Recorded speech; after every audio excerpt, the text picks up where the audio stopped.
Hello, everybody, and welcome back to the NewsCube. I'm Wolfie, and I'm joined today by Sian. Hello. And Sam. Good evening. Sam, who you may remember from Season 1, being one of our contributing journalists. Sam G, as opposed to Sam M from 2 weeks ago. Yeah. Did you mess up his last name 2 weeks ago? No. No, that was a different Sam. That was Sam McCosh. Oh, wow. Oh, because I thought a different person was on the podcast. Yeah, we have too many people. I'd be worried if Alex got my last name so wrong that he started it with a different letter. So Julia. Anyway.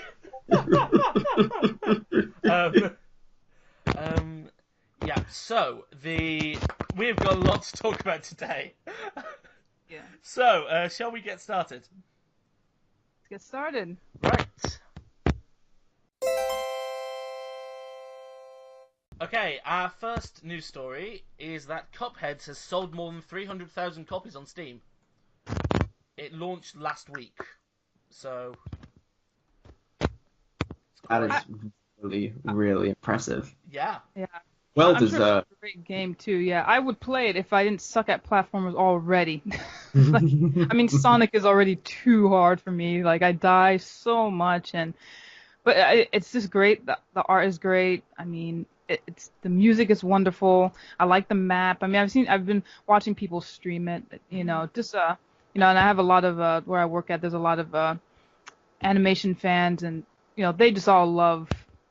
I love games like this when it comes out. Just something different from the typical 3D environment with the open world and just everything so super detailed. It's just kind of nice to sit back and watch this. I was tempted to, not too terribly tempted to buy this, but I like the fact that I guess it's Xbox and PC exclusive. That's right. And I was, I would like to get into some Xbox games, and I'm a big PC fan, and big disappointment for the people if you're PC and trying to buy it through the store, or maybe Xbox in general. A lot of people got in the store saying it wouldn't even download for them and install, which I thought was crazy. Then I think a couple hours later, I don't know which news published it, but then they were saying that they couldn't save the game, which I thought was crazy. So That's strange because the game autosaves. Yeah. Yeah, there's no manual save system. I don't know what was up with that, but they were just saying there was just some kind of glitch and they were all losing their progress, and I was like, wow. That is strange. Yeah, but I mean, just going on the Windows Store and seeing all those comments, just of how many people just could not install the game, I was like, yep. That's why you don't use the Windows Store for anything. Yeah. I'm a big Microsoft fan, a big Windows fan. I'm so anti-Apple, and I'm sometimes in the background I'm rooting for Xbox, but then when stuff like that happens, I'm just like, I'm gonna just stick to my PlayStation and Steam. Thank you very much. Use Steam, everybody. Don't use the Microsoft Store. Yeah, we're totally non-biased here. Well, I'm biased. I love Windows, but it's just there's some things that I'm just like, okay, no, you got to fix that. Totally. But getting back to it, like on Steam, it has overwhelmingly positive. 96% of the 7,113 user reviews are positive. So I'm no surprise. I mean, I bought it as soon as it came out. Like I do not have much money right now, having just finished university for the second time, and now I'm living at home again, which really sucks as I look for jobs. I've got no money, but I was like, I think I can just about, afford like £15 to play. I have to play this game. Like I have to. It's not as hard as like certain media outlets have made it look like it is.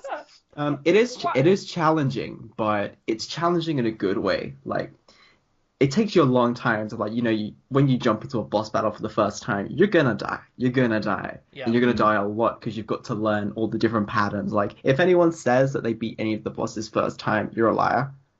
Wow. Like without seeing any of the game, Like, you might say, oh yeah, I managed to defeat them first time, but you've watched like the whole game, like watched videos, watched it streamed, so you know what's coming. If you come into it fresh, you won't be able to. But even though you're dying constantly and it's so tough, I never felt frustrated. I never feel frustrated with playing Cuphead. I'm always like, oh damn, that thing caught me out this time, but now I know that will happen. And then even when a boss throws out a move which I haven't seen in the last 10 attempts, I'll still be like, oh my god, now I've got to be careful of that. And then if that combos with that, then that's really dangerous. And oh, I've died again, but so what? I'm having such a great time. And it's not just because of the amazing aesthetic, like the amazing music and the gorgeous hand-drawn art style. Yeah. Exactly. Like that's like the sugar on the top, but there is really competent gameplay right down there. When you're not playing the run and gun levels, which are awful. Yeah. But they're not very good. Like, I think they were added on after feedback, if I'm right. Is that true? Think so. I'm not sure, but I think so. Yeah, It I definitely think rings a bell in my mind, you know? Yeah, I think originally it was just the bosses. It was just the boss rusher game. Yeah. And then they showed it off, and people were like, "Oh, we like it, but we'd like some like more traditional platformers like Mario or Rayman style 2D platforming levels." And I think that is where the game is at its worst, you know, because you don't really get the really amazing boss battles, and the visual style, while still amazing, doesn't come across as well in those sections. Yeah, in those really small sections, because it's just like a kind of bland background, which isn't that interesting. Like, it's like a forest or it's a log or whatever. Yeah. You don't get these really spectacular arenas like up in the sky or outside a candy-coated pavilion in a carnival. But apart from that, I think it's a phenomenal game, and I'm really happy that it's succeeding. I love seeing these smaller studios with these exciting, intriguing new ideas succeed, because that's exactly what we need. Exactly. Yeah. I just want to read this review from Thianin on Steam. Remember when you were a kid and you got sick? You got to skip school and stay in bed watching cartoons all day. But in the evening, your sickness got worse. You had a fever, and when you fell asleep, those cartoons came back to torment you in colourful and surreal nightmares. This game is exactly what you saw that night. Yeah. That's really good. That's really good. I'm jealous. Pretty much, yeah. Though he's wrong, but I'm not afraid, because like I said, I never get nightmares from playing this game. I have dreams, like I want to get back to playing it. It's not an oppressive difficulty. Like, I finished the game now, I'm now reviewing it, and it took me Really? it took like about 9 to 10 hours. That's went- decent. Yeah, and I died a lot, of course. Died loads. But I was always excited, and it never, like I say, it never frustrated me. But yeah, it's one of my games of the year, undoubtedly. Oh yeah, it definitely should win for some kind of visuals or Like, just aesthetic, how creative. definitely. Yeah. Yes. Yeah. Did exactly. it get nominated for the Golden Joysticks? I'll check. Not sure. It probably didn't. It's knowing definitely that. it's definitely got a nomination for our game of the year. Oh, yeah. 100%. Oh my god, we should totally suggest to Chaz doing like a special like podcast edition of just like Game of the year. just like the Yes. game of the year podcast. I would so be up for hosting that.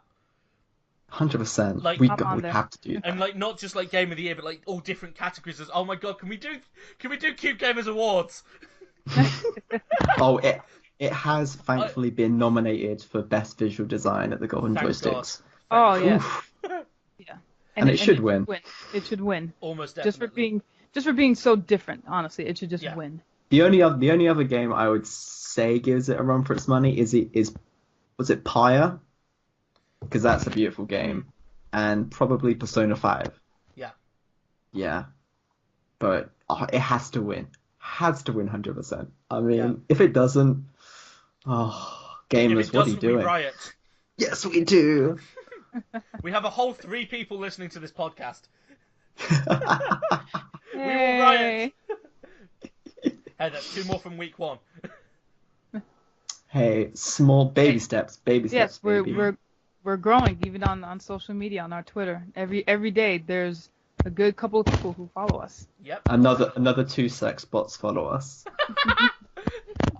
I had a couple of like, they were like, oh god, they were like IT recruitment people who followed me today on Twitter, and I'm like, why are you following me? I'm a chemist and games journalist and musician. This is not what I do. Man, I think. Do we have anything else to say on Cuphead? I don't No. think so. Okay. So, next thing we found is... That was smooth. Next thing we found is, unfortunately... Okay, so Cuphead should definitely get a sequel. What's not getting a sequel is Spec Ops The Line. Oh, that's good. Oh, bad segue. We're professionals. Yeah, so Spec Ops The Line isn't getting a sequel. I don't think many people are surprised. Oh, okay, Jesus Christ. Recently on Twitter, a fan asked The Line's writer, Walt Williams, why there wasn't a sequel to the cult shooter forthcoming, and received a pretty straight answer, in which Williams remarked that the game's dev team would eat broken glass.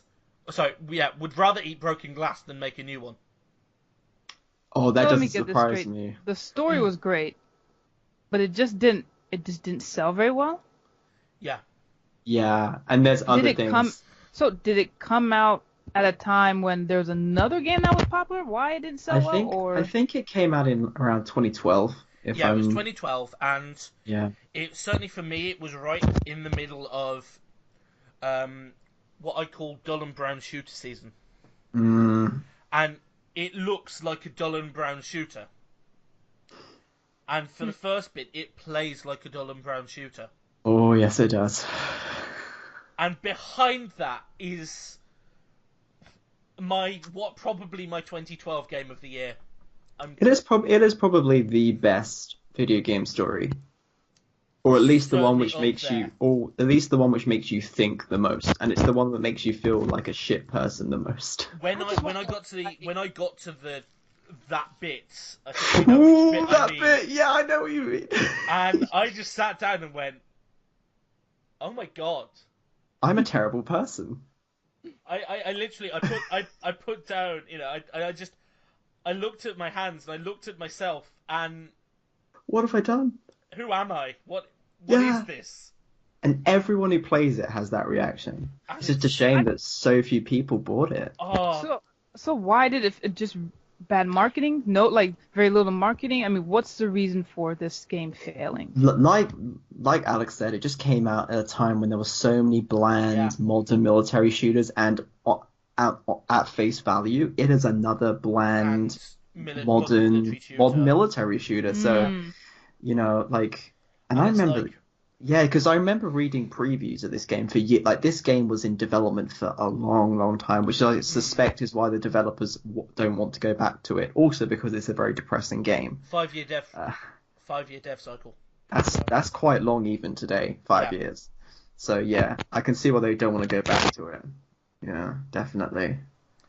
And it's like, as well, like, because I think one of the reasons the twist worked so well, and you know the whole game worked so well with what actually happens in it, trying to not reveal anything, is because they didn't if they could have gone and marketed it as, oh my god, this is a XYZ that I'm not going to say because spoilers. But they didn't, and that's why it works, because nobody is expecting it. 100%. I certainly wasn't. 100%. Yeah, because like everyone who, well, not now, because you know the word's out, but going into it originally, you jump into the game expecting it just to be another military shooter, and it hits you with all of these big segue moments, and you're like, whoa! It really, you know, hits home to you far more than if they, you know, splurged it out there into the wilds before the game even came out. The reason I played it was, I think it was Extra Credits, the YouTube series. They occasionally do like a games you might not have tried, and I think their whole thing on it was Spec Ops: The Line. Just go and play it. Just go and play it. It was And that's all they said of it. Yahtzee Crochel's review for me. Mm. Like, whenever he recommends a game, Yes. you have to be like, it has to be amazing. It Yeah. has to be really good for him to say good things about a game. Yeah. Can I just marry Spec Ops The Line? Ah, I wish. I am so disappointed that there's not going to be a sequel, but I'm also really happy because Yeah. I think I think sometimes in games and films or any fictional medium, you just need to have a project which just stands on its own and it doesn't need a sequel, What no I'm matter hoping, how good it could be. What I'm hoping is like, is it called 2001 syndrome? As in, not very popular when it came out, but then gains a cult following of like 10, 15 years later. Mm-hmm. But then it's all of a sudden it's very popular. And it's suddenly everyone realizes that, oh my god, this is like the second coming of Jesus. I'm hoping that happens, and I will be at the forefront of it. I thought that was supposed to be Half-Life 3. True. Oh my god, I know what you're going to post on on April Fool's, Sam. Hell no. I have a never code for Half-Life 3 Episode 1. I never want to see Half-Life 3 ever. I never want to see it. I don't want it to ever exist. I hope it never exists. Because at this point, it's going to be a disappointment whatever comes out. If they ever release it, it's not going to be like what everyone's waiting for. Yeah. It's just not. It's just impossible. Even Valve just don't seem to be interested in making good games anymore. So. Valve just seem to be interested in killing Steam at this point. Yeah. But that's a topic for another day. Uh-huh. Let's move on to the Bethesda then. Yes. Okay. So I'm going to give you what the tweet said, and then one of the responses, and somebody tell me if this is an appropriate response. Okay. Bethesda, on the official Wolfenstein Twitter account, make America Nazi-free again. Hashtag no more Nazis. Hashtag Wolf2, and then a picture. One of the replies. Cool. Didn't know Bethesda teamed with SJWs and Antifa. Oh dear. Yeah. Wow. Which if people don't know what Antifa is, I mean basically they're just how would I describe it? I don't want to say they're just pretty racist. They're just the new KKK. That's all it is. Antifa are like if I recall correctly, they're almost so left they're right. Yeah, pretty much. Yeah. Pretty much. I mean, they love destroying public property and they love suppressing freedom of speech. Yeah. That's what they are. But yeah, this is crazy, and it just makes me. Of course, these are. I'm sorry, Sean, but these are Americans. Oh no, don't. Look, I have American citizenship second. All right, it's the first one is British, and I might be going back depending on how everything goes. I might just take my passport and go back to Birmingham. Oh, there's nothing to offend me with. Believe me, I'm on That's your why side. we recruit. That's why we recruited you. Bring Yeah. James and Chaz with you. Yeah, it seems like all want to come over here. Well, you might not want to do that, but we'll see. No, I see how well my cousin is still doing. I'll be all right. I think I can survive. Oh my god, this just really makes me just eye roll audibly. I can hear my eyes rolling when I saw this earlier today. Yeah. Oh my god, really? Really? Do you really think that Bethesda are trying to push a political agenda? Their game is about shooting Nazis in America. I quote here, this is what our game is about. It's what this franchise has always been about. We aren't afraid to embrace what BJ stands for and what Wolfenstein represents, Hines said. When it comes to Nazis, you can put us down in the against column.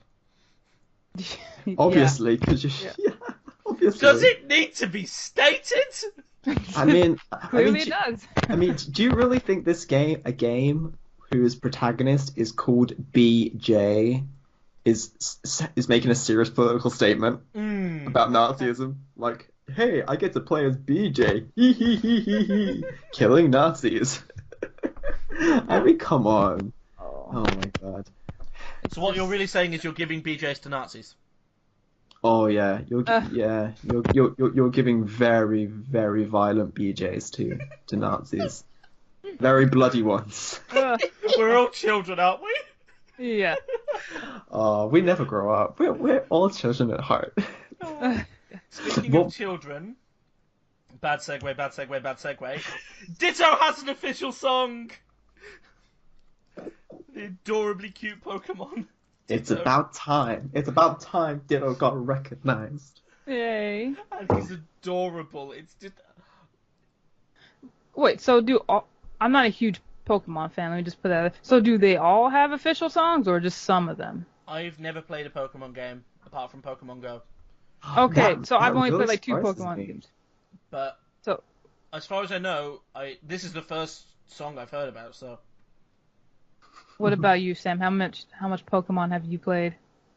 I played every single handheld Pokemon game up to Pokemon like Diamond, like seriously, like Diamond and Pearl. I played Pokemon Red and Blue when they came out when I was like 4. I played Pokemon Yellow, Pokemon Silver and Gold, Pokemon Sapphire, and then Pokemon Diamond. And then after that, I kind of grew up and moved away. I became the Call of Duty boy. Unfortunately, that's the time of my life that I look back on with much darkness in my heart and much regret hanging upon my soul. But like recently, I've jumped back into it. So I've also played Black and Black 1, Black 2, and the re-release, the remake of Pokemon Gold, Pokemon Hearth Gold, or was it Heart Gold? I always forget. I think it's Heart Gold. Yeah, I always call it Hearth Gold for some reason, like Hearthstone, a hearth of gold inside your fireplace. But yeah, I played a lot, but I think I've never heard of any Pokemon having a theme song. I guess apart from Pikachu and the Poke Rap. Obviously, okay. Well, I think fans will appreciate the little Ditto having his own song. That's kind of adorable. I've listened to it and it's so cute. It's just... I wonder why him though.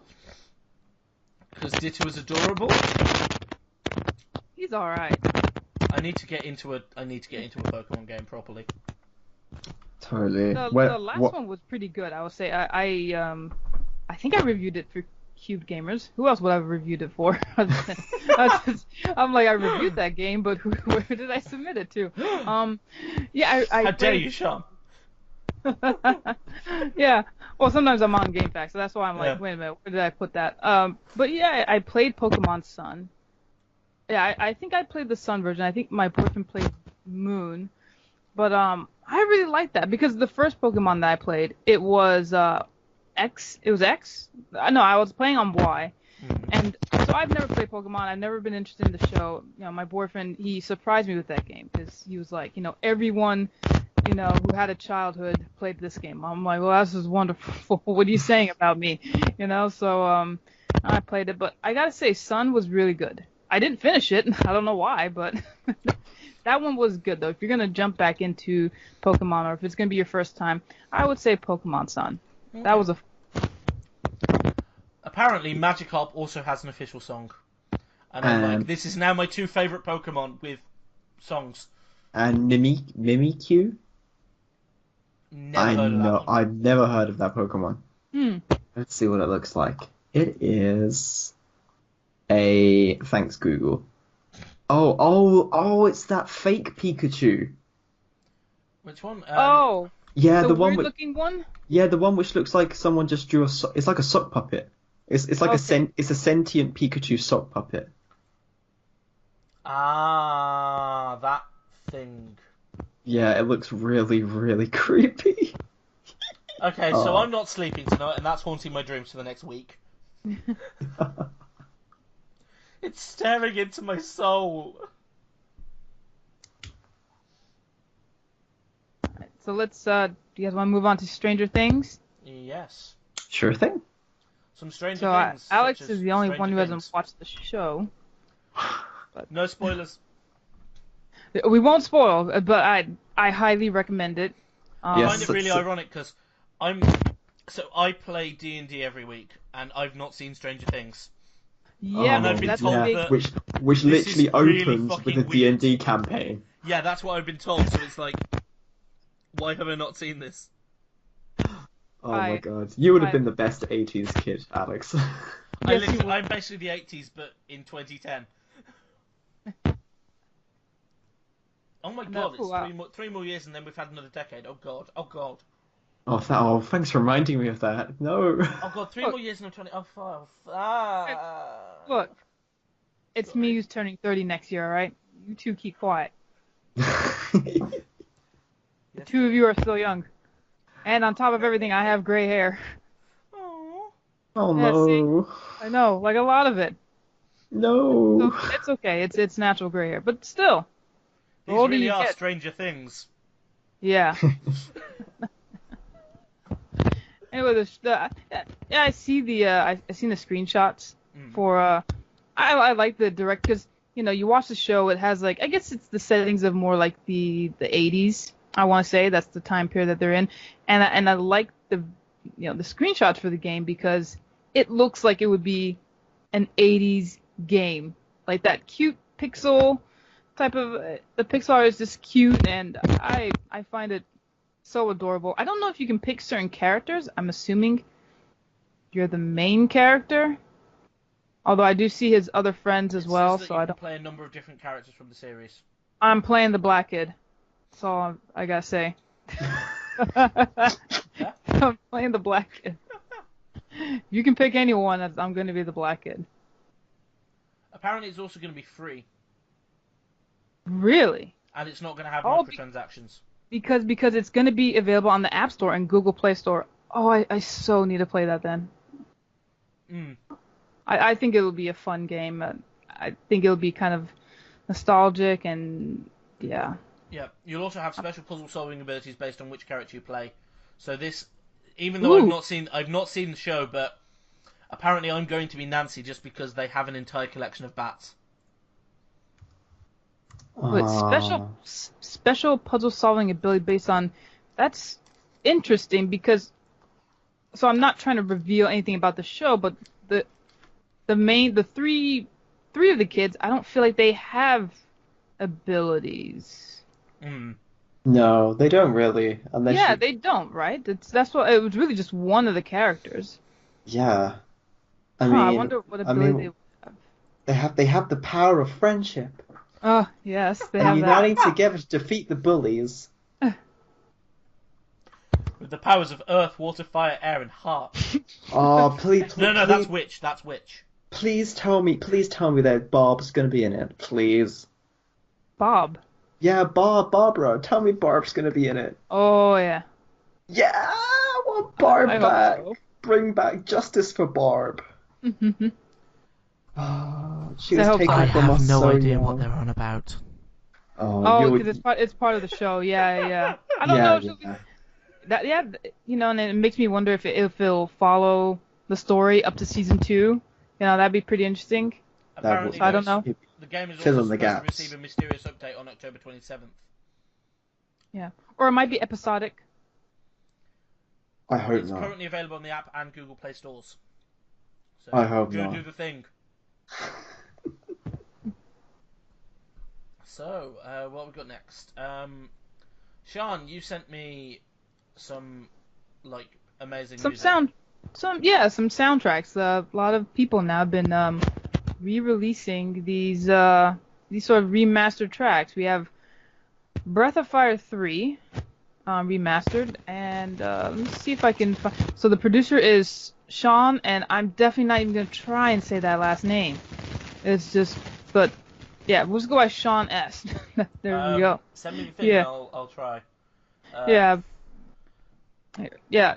Link is being sent, but I listened to it. It has a very jazzy beat. Shafiansky. Oh, wow. Well, you're good. Yes, there you go. Shafiansky. Sean Shafiansky. Yeah. Has anyone played Breath of Fire? I have a couple of games. I just haven't. They're on my backlog. I don't think I have. No, I've never played it. They're on my backlog of mini RPGs that I need to go through. Oh my god. I was just looking at, so on the website you sent, there are loads of different, whatchamacallits, there are loads of different soundtracks on there, and they've got one of the remix of the BioShock soundtrack, and I'm like, I'm putting that on. I absolutely adore BioShock, so I haven't played it. Oh. Go play it. I have them. I backlog. It just gets bigger and bigger. Oh my god. You're gonna hate me, Alex. Do you know that I'm not a big fan of BioShock? I do. Yeah. Even though the story's amazing, I cannot get past the subpar gameplay. And this is why we can never be together, Sam. I know. It's so depressing. I mean, I love you, Alex, so much. But I don't know why, but I've tried playing all 3 games, BioShock 1, 2, and Infinite, multiple times, and each time, especially in 1, because I know that's the best, I want to get into it, but I've never been able to get past like 5 hours or so, just because the gameplay, it's not a good shooter. Yeah. To me, it's not a good shooter, and see, I think I like it because I don't like shooters. That may be why. I think that's why you like it, yeah. Because you're not a shooter guy. But I'm very much into my psychological horror and my, all of my, dystopian, all that jazz. And if you know the game's twist, its legendary twist, then yeah, that is totally no spoilers. No spoilers. Oh I no, haven't played these. we're not doing any spoilers here. Yay. We're a non-spoiler podcast. Yay, no spoilers. Yeah, but that's one of the soundtracks that's recently been remastered, and it's you can listen to it on free on Spotify, and I think you have to purchase it on iTunes, but I think Bandcamp and SoundCloud, I think they probably have it for free. So yeah, they're all on materiacollective.com. Yeah, and they're just I love that one. I think you guys I know Alex and Sam, you guys are into jazz, and that was very excellent. I liked it a lot. And then we also have Ode to the Lovers, which basically is a bunch of popular songs. It looks like it's popular love songs from different games, such as Threads of Fate, Snowy, or that might be I think those are titles. Okay, yeah, never mind. That might be titles then, because wait a minute, this song is from Final Fantasy X. Let me put it up on Spotify. Yeah, they're all on Spotify though, so. Yeah. Oh no, one of them is from the actual game Threads of Fate. Okay, it's just the title and the song is the same. Let's see, we've got Final Fantasy X-2, Seal of the Wind. We've got a Kingdom Hearts song, Simple and Clean. Undertale, Zelda Ocarina of Time. And so, yeah, that also is on Spotify.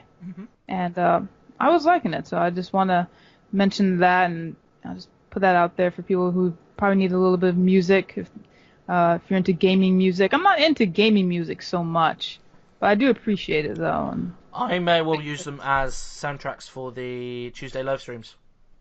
Ooh, really? You can do that? That'd be nice. Yeah. Oh yeah, it should be okay. Like live stream should be fine. The jazz I was getting was just on Spotify anyway, so. Oh, okay. Yeah. I don't know how music rights work, so I'm like, that's all you. Yeah. Especially on YouTube. Yeah. Well, yeah. Ooh. Okay. I think. Right, my tabs all got messed up, so. Have we got one? Are we on our last news story? I think so. Yes. Okay, so our last news story concerns. It's a bit of a debate. Do esports belong in the Olympics? Yeah, the hotly raging debate. Do esports belong in the Olympics? No. No. I think they belong in their own Olympics. Oh my gosh, me and Sam both just can't be with you. No. No. I think that there should be. They belong in their own esport Olympics if we're going to start a whole new. That's exactly what I was saying. Okay. That's what I was saying. I don't think they should belong in the actual Olympics. I think if there is going to be an event for them, there should be a whole separate thing for them. I'm not even sure about that. You know, I don't know. I'm really of one mind on this. Like all the way of like no, because I do watch esports a bit. I'm not like super into esports, but I do watch I a like little bit as well, yeah. I like watching Overwatch esports, and I like watching Dota. I really like watching Dota. Us, as in the rhythm game. They have a Oh, that's World so Cup, awesome. and like they have, because there are 4 different game modes, and in each what's it called? In each season there is a, as in like spring, summer, autumn, winter. There's a different one. So the most recent one that just got done is the Taiko World Cup, which is and that's always quite fun to watch. Mostly because how the fuck are you moving your hands so fast? As a musician, I can't do that fast. It's insane. It's literally insanity. But my thing is then, so I guess one thing is which games get to be in the esport, because I mean, okay, I get why MOBAs are in there, like your things like the Dota and the League of Legends. I get why shooting games are in there, but I'm starting to now see this trend. It seems like now it's such a trend, and there's like a money market for it, to the point where now I feel like there are games that want to be in it, and I'm like, really, that game? Like, I think, what is it? There's like a soccer game or a football game. I go between 2 words. It has like the little cars though. Rocket League. Rocket League. Yeah, and like I heard like they want to try and get into esports, and there's just so many people that want to get into the esports. It's like, okay, at what point do you, I don't know, do the cutoff of what game should be? Every game has, any multiplayer game has some type of, like, these days, some sort of like competitive scene. Yeah. Right. No matter how small the game might I've be. seen competitive Stardew Valley. Yeah. Oh man, competitive Stardew Valley. I mean, who wants to grow the best turnips? No, it was the most money within a month. Any strategy. Yeah, that sounds really exciting to watch. It was interesting. I mean, I don't know. Maybe so. Sam likes watching, I guess, every once in a while Dota. So my poison is League of Legends, but I can't watch that game. I mean, I don't care who's streaming it. That is just, I can play it all day long. Yeah. But actually watch it? I mean, I'm surprised that people... I'm the same with Dota. I can't imagine. That's just me personally. I'm not saying that you're weird for watching it. It's just like, it's already just too slow for me. Like, no, I have that reaction to most games. I'm like, would I rather be watching it or playing it? I'd be rather playing it. It's different I think in I was gonna say real life. That sounds really condescending. in the real world, away from all the game thingy-majiggies. But okay, in like the real world, with like professional sports, most people like watching professional sports because a lot of it is like, it's at a scale that you can't do. You can go around and like throw a football or kick a football for both continents. We'll do it for both continents. Or you can play golf or you can play basketball at your local court, but like being at that level is just phenomenal. Like seeing it, you just can't imagine like you doing that. It's like such a high level. It's such an amazing thing, and I watch it and you get really excited. But whenever I watch, most of the time whenever I watch games being played, I'm just like, even when they're doing amazing stuff, which I'm just like, I can't do that. I can't play to that level. I might be excited for a little bit, but then it soon like just dissipates away. I know that exact feeling. I think maybe. Sorry. I generally only really watch live streams when either I'm really into the game, so I'll watch like Minecraft live streams just because I like watching them, but they also normally have quite a bit of like fan interaction and more than just that live stream, if that makes sense. So like I used to watch a Super Mario Maker live stream every couple of days. That's cool. But that was because she did 100 Mario challenge, and we all voted on which Mario, so we got 3 picks. And it was like, if your Mario completes a level, you get some points on the stream. And then, you can spend those and stuff. So it was, sort of, it wasn't gambling, but it was, there was more of an incentive than just watching somebody play a game, you know? Yeah, it's like Or when you go to. I'll use it as a background, or there'll be something so I'll watch things like AGDQ and SGDQ, like religiously, because that's for a good cause. Mm-hmm. You know? Yeah. I was going to say that seems to be unique to video games, but then I thought about it and it's not. But that's the exact same way I treat normal sports. Yeah. Yeah. Because, like, But I've been not to a how lot I of. treat things like music. Yeah. I mean, a lot of sports games, it doesn't really happen over here with, like, football, but in America, I've been to lots of NFL games and hockey games and baseball games, and they're always giving away free stuff. Mm. Like, hey, today, ticket 172 has won a lawnmower. And I'm like, damn, if I win this, how am I going to get it on the plane home? But and I would just want to bring up this interesting, I guess, poll that they have. Not that anyone should trust polls anymore after what happened this year. This was from Nielsen. This is from Nielsen. I'm not sure who they are, but they sound official. So Nielsen is sort of, well, I don't know if they have like a British version of this.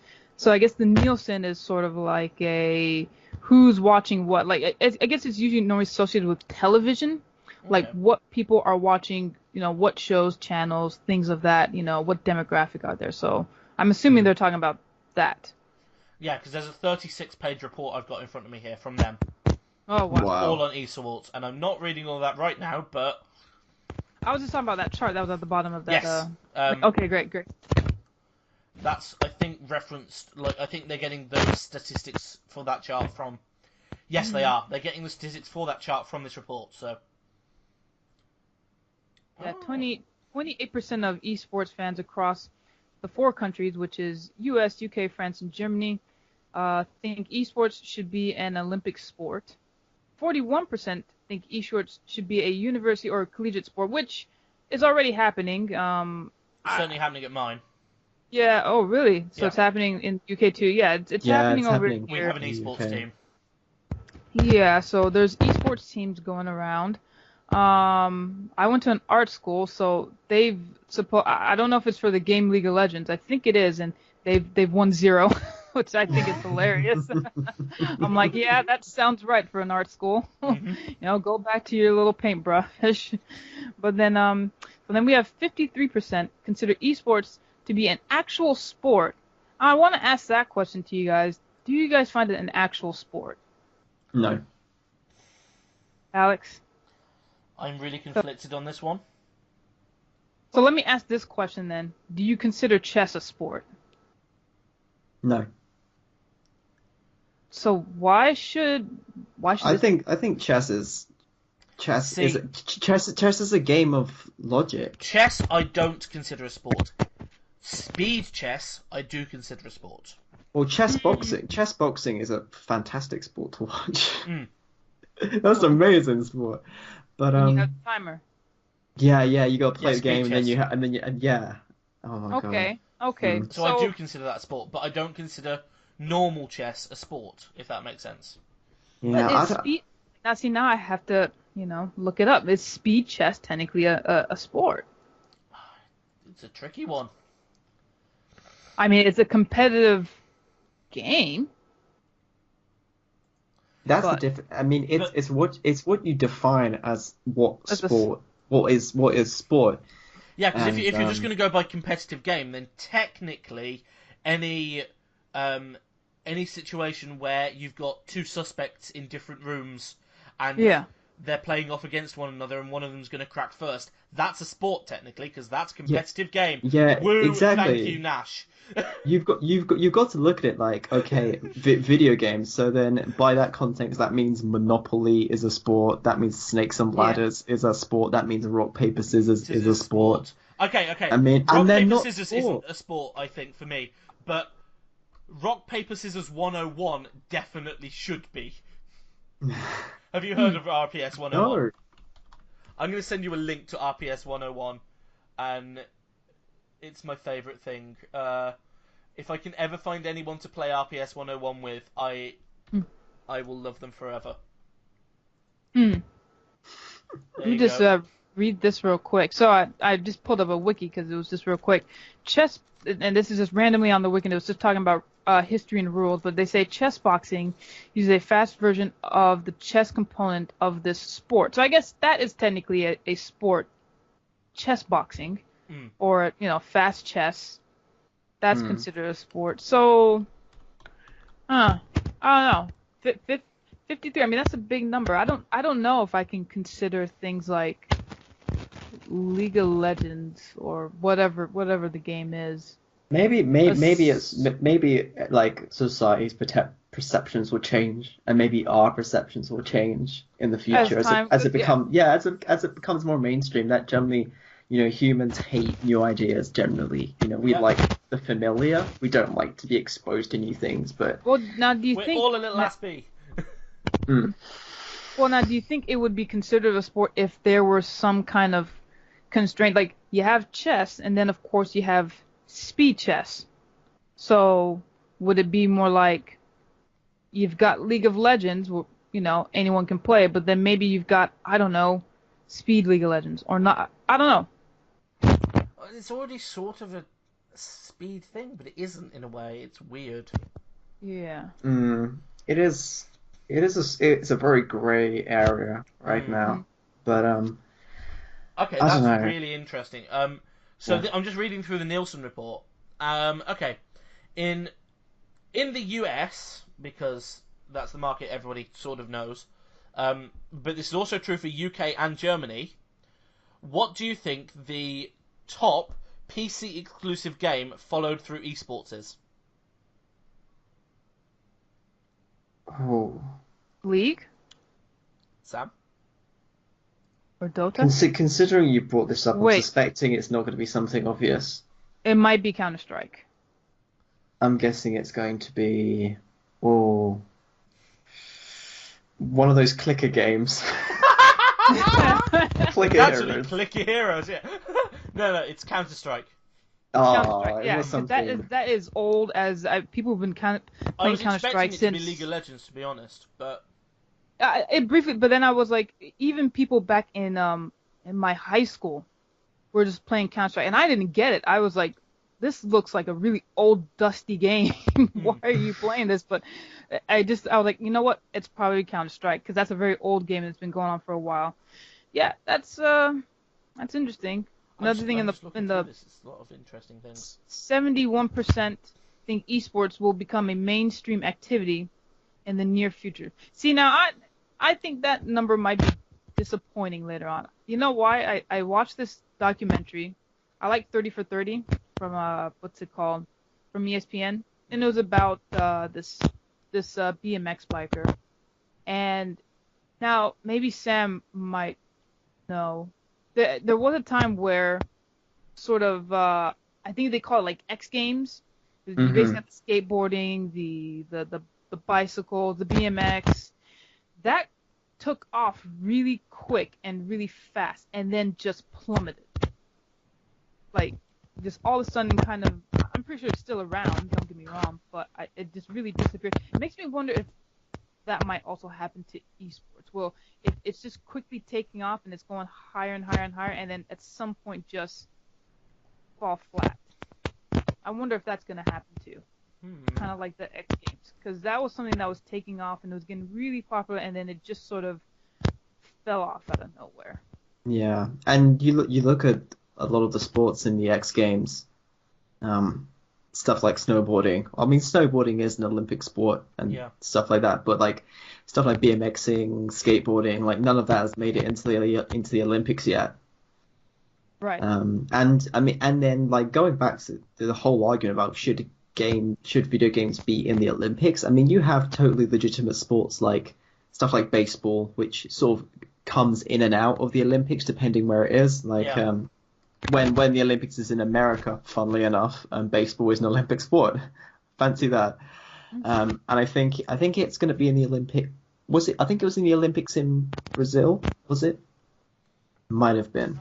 Don't remember. But I know that baseball is very big in Japan. Like it's huge in Japan. Again, not very kind of like all that American influence after the war. But I think it's going to be there too. but it's not always like it wasn't in London, and neither was softball because it's not very big here. They were just exhibitions, and there are other sports like American football and the NFL. You know, that's not in the Olympics and stuff like that. So, you know, certain martial arts aren't in the Olympics. Like I think karate is going to be in the Olympics for the first time in Tokyo. I think so. Yeah. Really? Yeah, and think how First like time well. in any Olympics or just Yeah, specifically? in any Olympics. Wow. Yeah. Yeah, That's and think how like popular karate is. So I think like before we even start the conversation about games being in like the Olympics, there are legitimate sports which deserve a place far more. Yeah. As well as that, it's things like there are definitely things that I wouldn't call sports. So like there's like what's it called?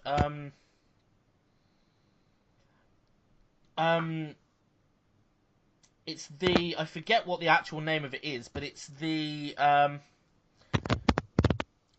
one where it's in the gymnastics category, but it's not even gymnastics, it's just floor work. Oh yeah. But it's not, they're not doing like backflips and flip-flop, you know, all the you know, actual gymnastic stuff. It's just, you know, it's basically interpretive dance, but it's not called that. And I'm like, I wouldn't call that a sport, and I was a dancer for 13 years. So, personally. Right. All right, here we go. So five additional sports were given the green light for the Olympics. So Super Mario. Yeah, Counter-Strike. Turning into an otaku.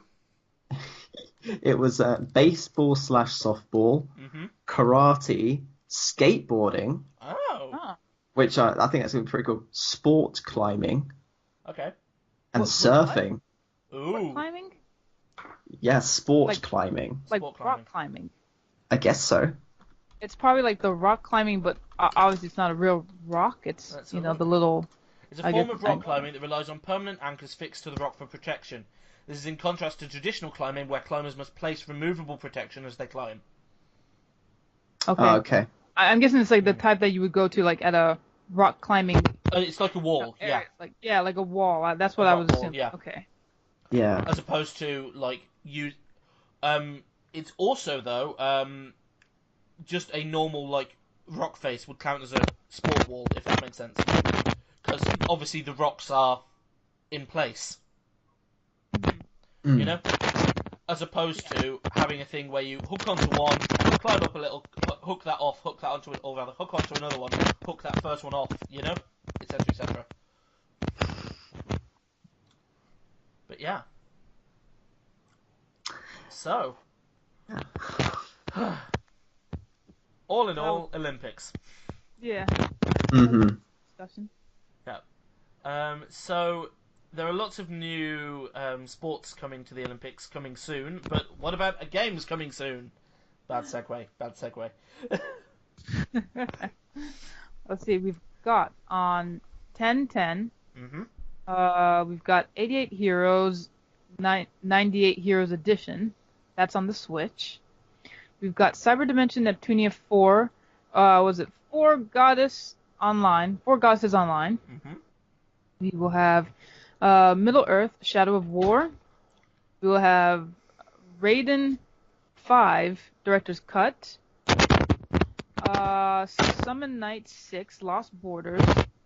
The King of Fighters 15. The King of Fighters 15. I love that intro. Oh, it's one of my favorite. Even though I've never played the game. Yeah, and then we've got, of course, Friday the 13th. I better ask for that day off, because I know this is going to be terrible. We have on Friday the 13th. We have the game, Friday the 13th game, so that's coming out. We have The Evil Within 2. And we have WWE on Friday the 13th. 18 Deluxe Edition. The 10/17 we have something called Elex. We have Somebody misspelled my name. Name was Elex. I don't know. We have Etrian Odyssey 5 Beyond the Myth. Gran Turismo Sport Limited Edition. We have NBA 2018. We also have South Park, The Fractured Butthole. And we have on 10/20 we have Fire Emblem Warriors. Oh, and that NBA 2018, that's just the Nintendo Switch version. I was like, isn't that game already out? Yeah. Okay. So that's what we have coming up next week.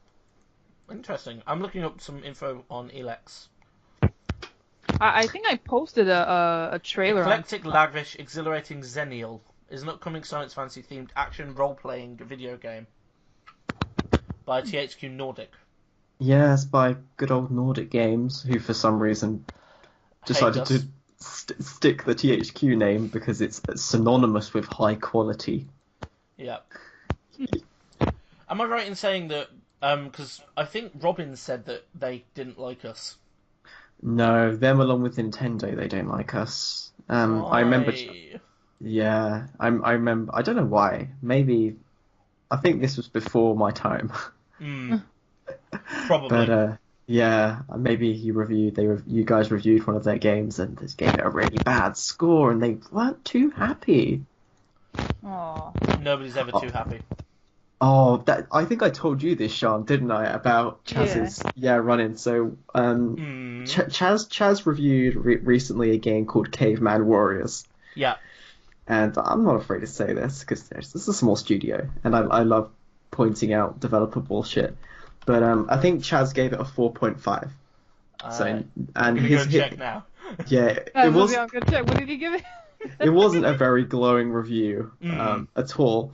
And so obviously, because we got the code, I contacted the developers for the code, they gave it to me, so I felt obliged to send them a link to the Chaz's final review. Yeah. And then almost immediately, I got an email back from the PR guy, and he was like, I think the score is a little bit too low. Oh. I think your review was a little bit too harsh. 6 for gameplay. I think it was 6 for gameplay or something. I can understand that. He gave a 3 for gameplay. There you go, 6 for aesthetics. Yeah, 6 for aesthetics. Yeah. Replay value 4 and mechanics 5. Yeah. So he was fine with the aesthetic being 6, but then when the gameplay 3 and the replay value 4, he was like, we don't really agree with that.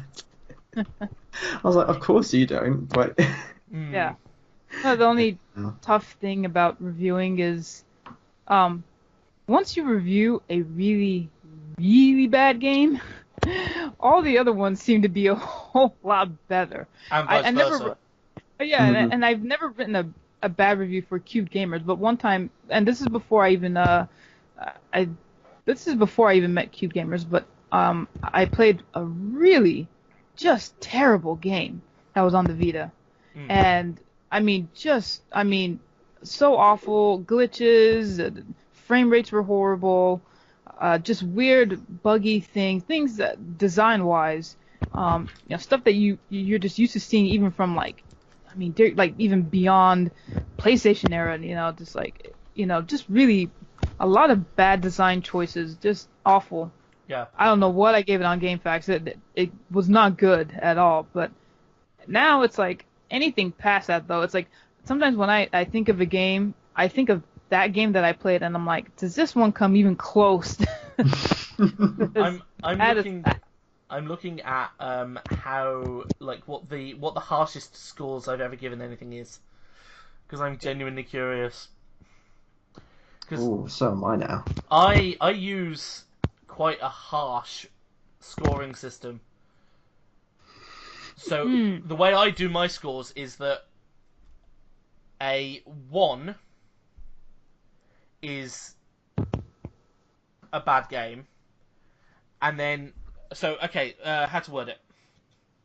Yeah, so probably about a 3 is about an average game for me. The way I do mine is exponential. So if you want to get a 4, you have to be 10 times as good as a 3. If you want to get twice as good as a 3. If you want to get a 5, you have to be twice as good as a 4, etc., etc. This is why I hate using numbers. Yeah, I don't normally give numbers until I have to, if that makes sense. Mm-hmm. That's kind of why, like, I know you know, what- so on. I know what like Sorry. my internal scoring mechanisms are, but it's like It tends to be a little inherent for me. Like, I kind of know, usually, like, it's just sort of like, I kind of know where to, I guess, put the marker. things, yeah. I don't know if I prefer stars over, like, a you know, like a number. You know, for that terrible game, I had to look it up to see what I even gave it. Apparently, I gave it 2 hearts out of 5. I almost feel like I should just bump it down another heart, because I just remember it being just so terrible. But an interesting thing about reviewing, because I had this discussion with someone, is, and I think CNET does it, where they don't put any score. They put nothing. They just have the review. I almost prefer that, honestly. Yeah. And I was thinking to myself, that would be good for 2 things. One, no one can rage at your review. No one, because sometimes I feel like some people get stuck at the number. Yeah. No, I mean, Yeah. like, they see the number and A they're lot just of people stuck do. at. It's like, Yeah. I have this whole complex, nuanced opinion, and I'm boiling it down into a number. Exactly. And It's I feel really like difficult. I feel like some people just get, you know, really fixated on the number. You know, and then, but I feel like also if you don't put a score, I feel like they're kind of forced to read your entire review. That's just me. I feel like if you really want to know how I feel, That's true. you better Oh read my the god. entire thing and not just skip to a number. So that's kind of the reason why I kind of like that from CNET a little bit. I was like, well, that's interesting to not put a number on it. My lowest review, my lowest score for Cubed is a 3.8 for a game called Black Sand Drift. Fair. Which, thinking back, might be a little high, considering the sound didn't work. Oh, and then my wow. second lowest review is No Man's Sky, oh Fair. dear God, I'm right there with you. which I gave it a 5. No, No, it needs to go lower. It needs to go way lower than that. No, it doesn't need to go lower. That's On my perfectly scoring, fine. it does. It's A 3 like is average. it's bland. It's bland. A It's 3 so is bland. everything worked. Oh. I think you need to change your review system. Maybe this is why. Okay, I've only got 3 review scores on all of my reviews on Cubed, but they are an 8.4, an 8.6, and an 8. Wow. But they were all games that I really enjoyed as well. Did I really give Final Fantasy 15 a 7.5? That was wait. No, I didn't review that. Was that you? Yeah, that's really low. This That's is another like- problem with Wait. having scoring systems, because all of us are using different metrics. In our heads, yeah. Yeah, so it's like, if I give an 8.5 and you give an 8.5, they mean totally different things. Mm-hmm. You know? Wait, now you said that was for 15. Yeah, You give it That's- what, 7? 7.5. That's a See, bit it low. should be lower. No, that Oh, should- no way.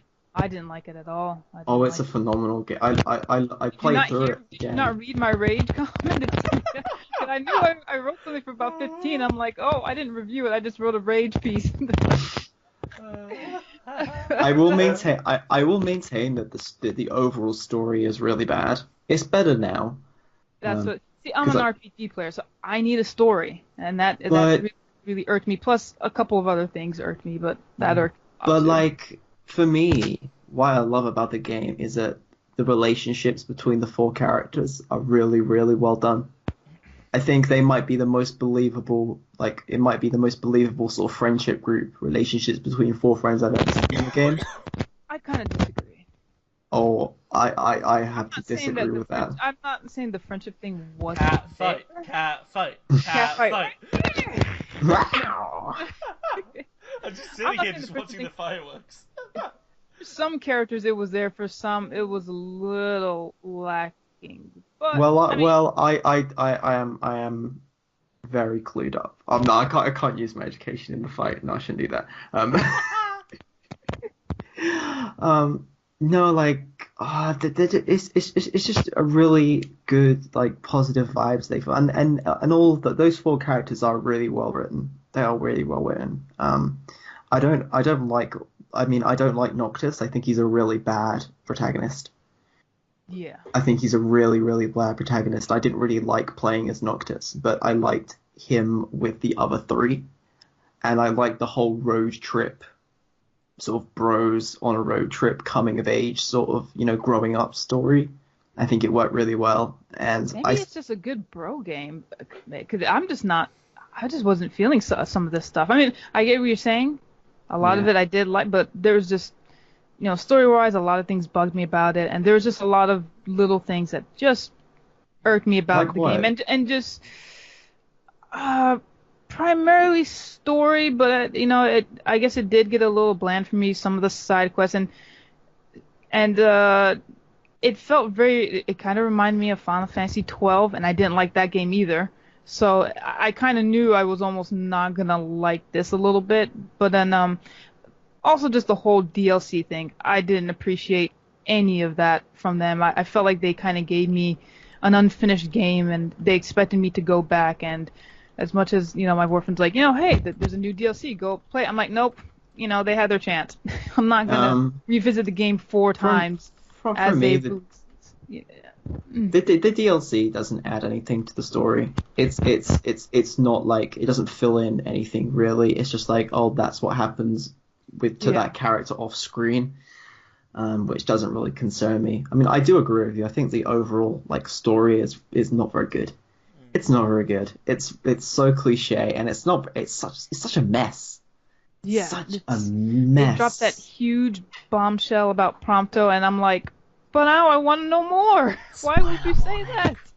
Yeah. Yeah. I'm like, why would you say that? And then you don't even delve deeper. It's just like, we said it and we're done. I'm like, but but then again, looking at it, the story isn't as bad as people make out, because any good story has to be about characters. Characters are the most important thing about any story. That's all that matters. And in that context, I think Final Fantasy 15 does better than most what people would consider as good, in quotes, video game stories, which aren't really about, who don't really have very iconic characters. It's why I love Far Cry 3, and I think Far Cry 3 is a really great game, because it has a great protagonist as well as a great antagonist. Yeah.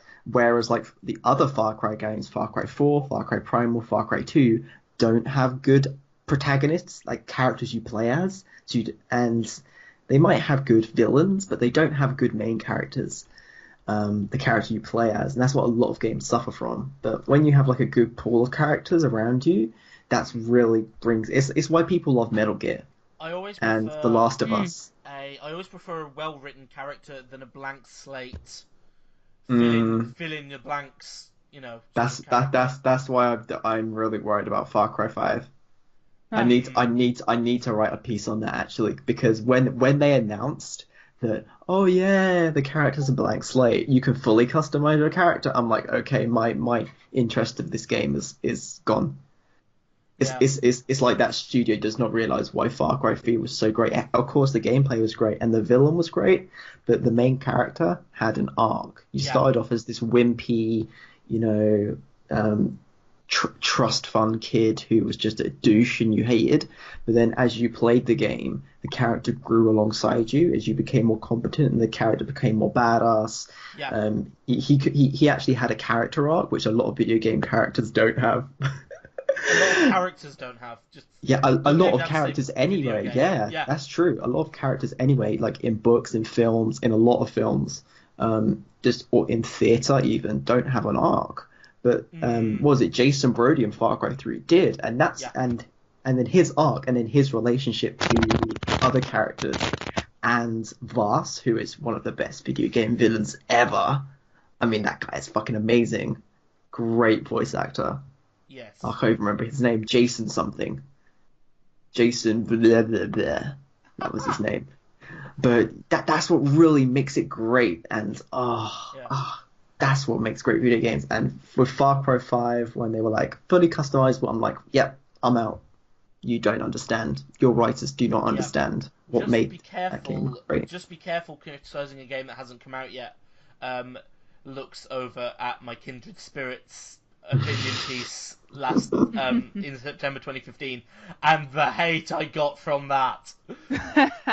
I still get hate mail. Oh boy.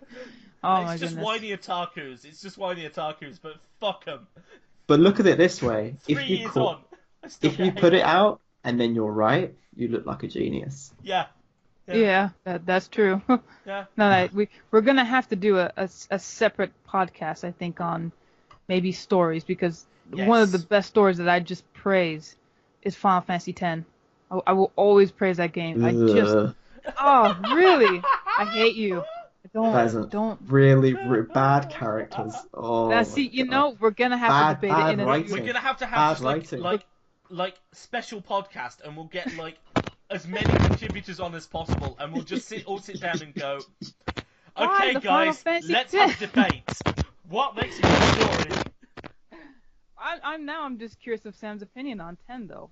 I love that. I cannot get over 10. In I before cannot Sam get goes, over- as an academic. As an academic, I feel like my opinion is more valid. As a writer, my opinion is more valid.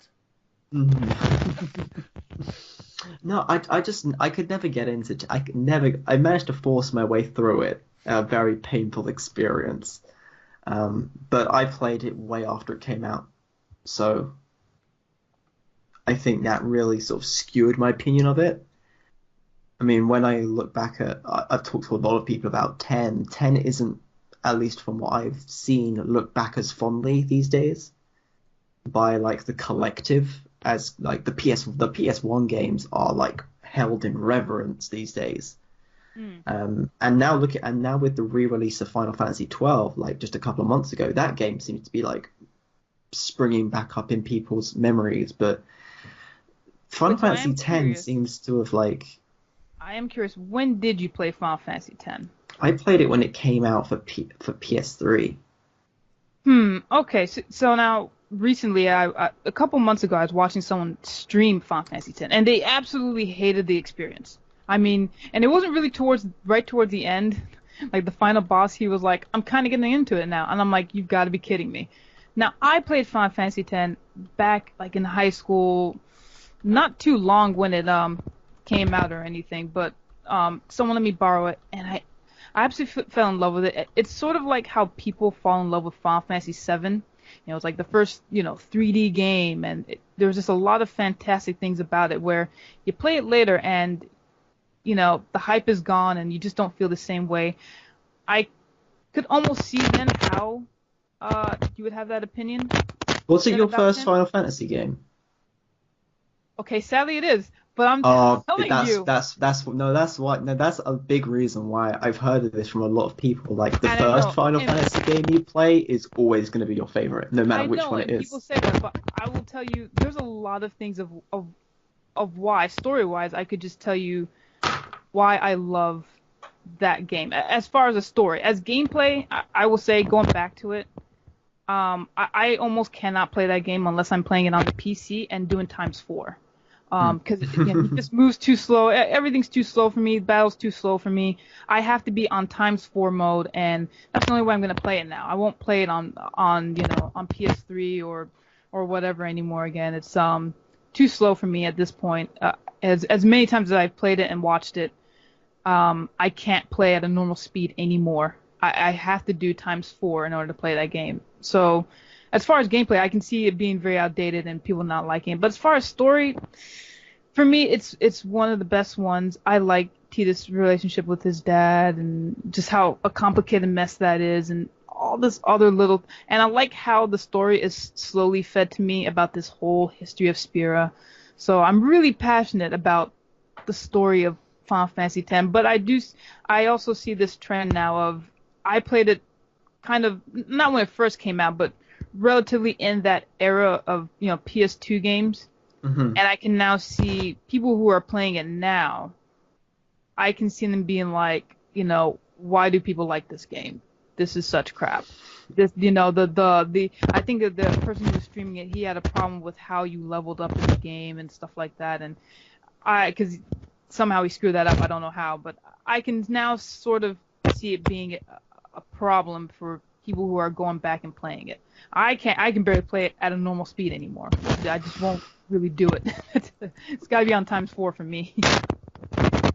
I can see it, but I don't know. We're gonna have to have a story podcast. I mean, perhaps you shouldn't even listen to our opinion. I mean, I think Metal Gear Solid 5, the Phantom Pain story, is actually quite well done.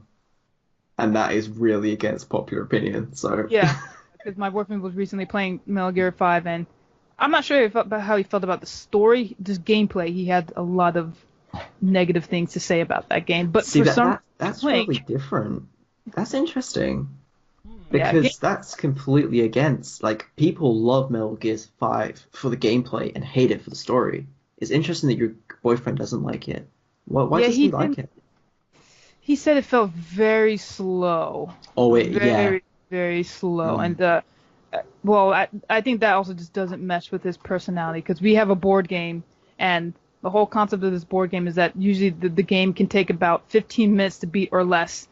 So it's like I saw that in the store, and I'm like, yep, we can play this together because it won't take hours to beat. So that also might go a little bit in his personality. I don't play Metal Gear games. I've just never played them before. I'm pretty sure they're good. Don't get me wrong, but I've just something I've never gotten into. So I don't know if I played it, if I would feel differently about it. But yeah, he said it was very, very slow, and so that was the reason why. But I don't know how he felt necessarily about the story. And I will say this: it was nice hearing him play the game, because sometimes he would throw in, there would just be this random 80s music that would just go in, and I would just start singing it all of a sudden. It has an amazing soundtrack. It has a really good soundtrack. Oh. Killing, like, you know, sneaking into a base while you're listening to, oh, God, like David Bowie is fantastic. Yeah. Yeah, I was singing to some of the random songs, and I would just turn around and be like, why is that in the game? Because why not? Yeah, why not? Let's just throw in a random 80s track. Goodness. So what are we playing this weekend? Yes. What are you guys playing? I think we should start with you, Alex, because you've been really quiet while we've been busy butting heads about stories. I've just been watching the fireworks. So, last week I said I was going to play tracks, I was going to play taste placement, I was going to play terroir, and I was going to play Roller Coaster Tycoon Classic. I have played any of those? Roller Coaster Tycoon Classic because it was on the video, and Minecraft. Because I've not had really much time at all. I'm so busy. I wish I had more time. Yeah, I saw you play the roller coaster and the Minecraft, and man, can I just say, Alex has got a great, jazz collection going on. Every just 3 minutes, I just kept typing in the chat. Okay, name of artist, send it now. Well, on the whatchamacallit, on the window of the underneath the main window, I've got an app down the bottom now that basically just says what is currently playing on my Spotify. So yeah. Okay, great. Yeah, I'm gonna check there next time. Yeah, because it was just I just made a whole new playlist of funky jazz. I already have like 3 or 4 playlists of jazz, but then I just had to make a separate one for just that alone, and fantastic. Yeah. I'll definitely I'm not sure what I'm gonna play on stream on Tuesday or what is gonna happen. I don't know. ? Hopefully the podcast won't take 26 hours to upload this time. I don't know what happened. I will set YouTube on fire. No. I didn't sleep for 2 days because of that. Oh no. Because I can't sleep with my PC on. I find it really difficult to sleep with any noise or light. And so it was just and I couldn't turn my PC off because obviously I'm uploading a podcast. So it was just oh. Oh, you should have just gone and slept on the sofa. I can't. I don't fit on our sofas. Oh no. I used to fit on our sofas, and then they decided to replace them, even though they weren't broken. Don't get me started on the ridiculousness that is my life. It's I have no idea what I'm going to be playing this week, or if I even have time to go and play. I mean, not just video games, but games in general. I always I want to make this more gaming in general rather than just video games. Because Robin always said that was the intention, but we never got round to it, you know? Mm. So, just games in general, obviously, so I have my weekly D&D game, which I'm going to be playing. And I have recently started getting back up an old thing that I used to be part of on a website called The Casual Collective. It's an old website that was they made games. Things like, if you ever heard of like Backyard Monsters, or let me get up a list of games they made. Backyard Monsters sounds like a terrifying toddler group. It was like a base defense attack game that then went onto Facebook, and then we don't talk about it anymore because it went very much Facebook game, if that makes sense. Oh yes. And that's sort of where they went and fell down. But it was things like their games like Desktop Defender, which was basically a tower defense, but really cute. Like sort of like hand-drawn art sort of thing, like basically like you were playing on a post-it note. But on the forums, so if I'm on the forums now, and it was like last post 9 years ago, last post 8 years ago. So it's been dead for a while. But there used to be a thing called The House, which was a giant like role-playing thing where everybody could. So basically you played yourself, as it were, but it was, you can go and claim a floor in this infinitely tall house, if that makes sense. And then it was like interactions between everybody living and working and interacting in this house, and it got to like ridiculous levels, and it was brilliant. And so I've made a Discord for that because one of my friends has been doing a lot of like Discord role playing, particularly for things like Star Wars. So I want to see if I can get the house back. So if anybody is interested in the house, then I will be happy to promote the house when I've got it actually working. But I need to work out how I'm actually going to work it, if that makes sense. Is it like a D&D kind of like a role-playing thing? Sort of, but not quite. So it's like each floor has a different purpose. So like floor 0 is the lobby, floor 1 the hospital, floor 2 the mall, 3 the conference centre, 4 the library, 5 the factory, 6 the entertainment complex, 7 the staff room, 8 is my personal floor, for instance. And so it's like, if you want to, you can just swap between the text things, and then you just type what you're doing, or have conversations, or roleplay, or whatever. It's just a thing, So it's like a physical roleplay, but you guys are just doing it through like a On chat, Discord, right? almost, yeah.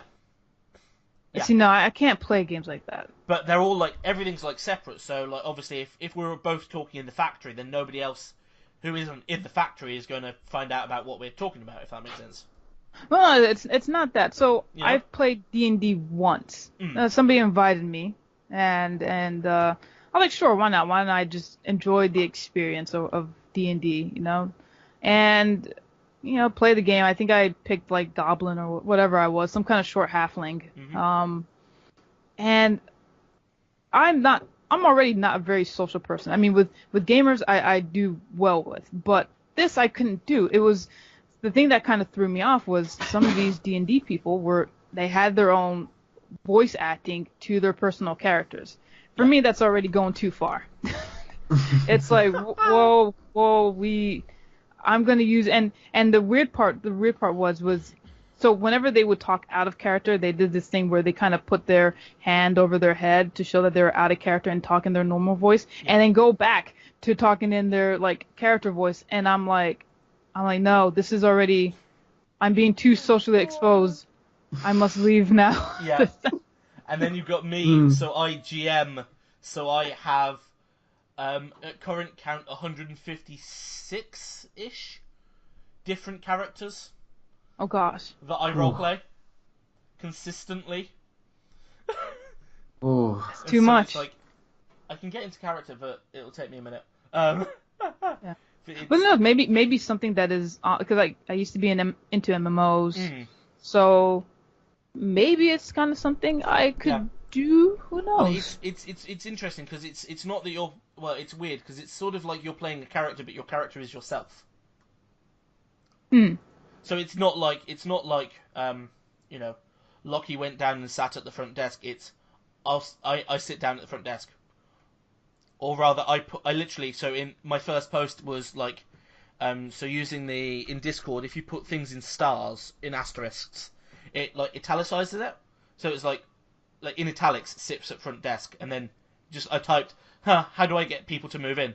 And then a few of my friends who were already on there started like talking, and so we were talking in the lobby, for instance. So it's like, but it's not like heavy roleplay, if that makes sense. It's like people own a house and interact together. That's it.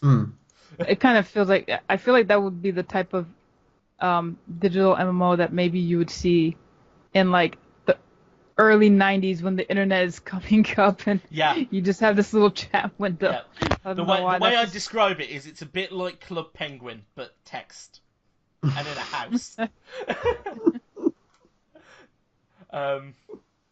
But yeah, so apart from those, the aim is to play something this week that isn't Minecraft. Nice. Make that your goal. that is my goal. Whether that's an admirable goal to pursue. Whether I will succeed is a different story. I have so many games on my Steam library that I need to play, and I haven't got round to yet. Oh, I hear you, brother. Too many. The never ending. I have to get through the physical ones. Is what I'm trying to do. In terms of mobile gaming, because that's another thing I'm really into, because I'm always on the go. Tiny Rails is eating my life again. How's that going? Tiny Rails is so adorable. I love it. I've never heard of that. Oh my god! I was thinking of Shrek, but no, he said Tiny Rails. What is that? Tiny Rails is adorable. It's literally. I'm actually gonna like open it up on my phone right now. Let me just turn the sound down. Yeah. So Tiny Rails, it is. Literally, I own a train. Oh, Tiny Rails. Yeah. Oh, is it like having Hornby on your phone? A little bit, but not quite. So it's. I'm not interested then. So I own a train. Oh, new daily reward. 25 gems. Nice. Right. Ooh. Okay. Right. So my train has just. Ooh. So my train has just arrived at a depot, so I'm just going to deposit all of my stuff into the depot, because that's... It just reminded me of something that I tweeted today, then I think you would be interested. It was, I'm going to have to pull up the game. I'm pretty sure I tweeted that today. It's another sort of train game that they're going to have in Steam. Yes, let's see. It's right here.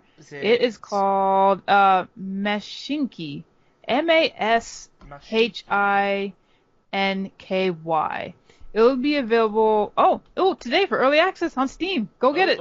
Make that backlog even bigger. I'm clicking. Transport strategy game about trains. Goal is to create your own transport empire on a procedurally generated map. Interesting. So, yes. Tiny Rails is like I own a train and I'm driving around. So I'm currently going from a depot to Bilbao in España.